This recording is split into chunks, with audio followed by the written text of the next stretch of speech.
Oh yeah. So I just finished washing this. Well, I didn't wash it. I just took off all the chunks of mud. That's usually what I always do. I never really clean it. ¿Pa qué? If every weekend I go riding, but I didn't go riding last weekend because I messed up actually my drive shaft. It still rides, but let me see if you can see it. One of the U joints is messed up. It started making a bunch of noise. Let me see. You can't really tell here. You can't really see it, but start making a bunch of noise. And yeah, well, I ordered a new one from Can Am parts guy. Super good. Here, let me show you. Can Am parts guy. Super good, super quick, and they're pretty good, man. I mean, let me show you. This thing is pretty, packed pretty well. It's a nice brand new drive shaft for the rear. Look at this bad boy. Nice, super nice. I mean, I could have just taken out that one and replaced the U joints. Well, whatever. I just got a new one. I mean, it doesn't hurt. It's actually easier because then you'd have to press out the old U joints, press in these new ones. So that's what I'm gonna do now. Damn, she looks good. I put the limit straps in the rear. As you can see, the Super 8 TV got 18-inch in the back and 17-inch straps in the front. But yeah, she's been doing really good. Haven't broken an axle yet, but if I do break an axle, I'm not gonna repair them like I've been doing the past times I've broken. I've actually only broken the rear, I guess because it's locked in the rear, so it usually tends to break. And the front, I still have the stock locker, which is not really a locker, doesn't really do much.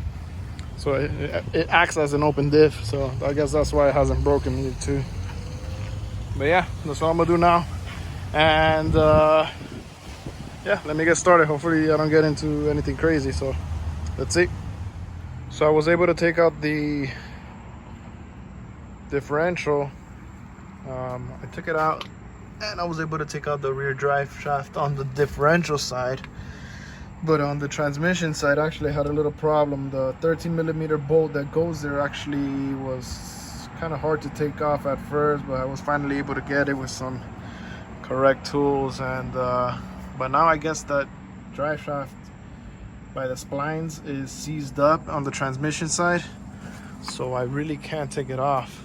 So I'm gonna leave it overnight with some WD-40, and then hopefully tomorrow with some more energy and more food in the system, hopefully I can hammer it out or something. I've been using this, call it the shimmy me, but nothing.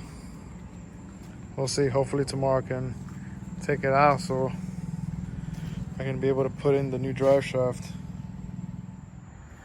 All right, so today is actually the second day I'm working on this, and after 2 days I am finally able to take out el maldito drive shaft. Jesus, what?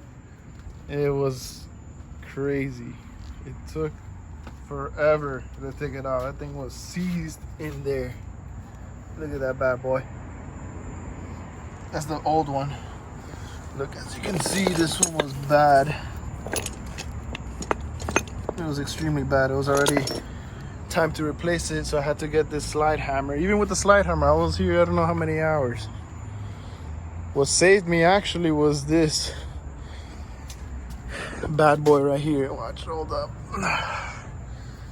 Oh yeah. So yep, I'm gonna stretch my bike now. Just kidding. I wish that'd be sick though. But finally, Jesus, after 2 days. Okay guys, so after 3,000 hours, I finally finished. Was able to remove the drive shaft, replace it with the new one from Can Am parts, and now it's ready to ride. I think I might change the diff fluid and the portal fluids while I'm at it. But finally I was able to take it off. I really recommend this tool right here if you ever get into any issues. This slide hammer baby is good. It's not that expensive either, but that really helped me. Sorry, the video cut off, but I was finally able to install the new drive shaft, and now it's ready to ride. I was talking about this tool that's pretty recommended, but yeah, now it's ready to ride finally. That thing was a mission, but hey, got it done.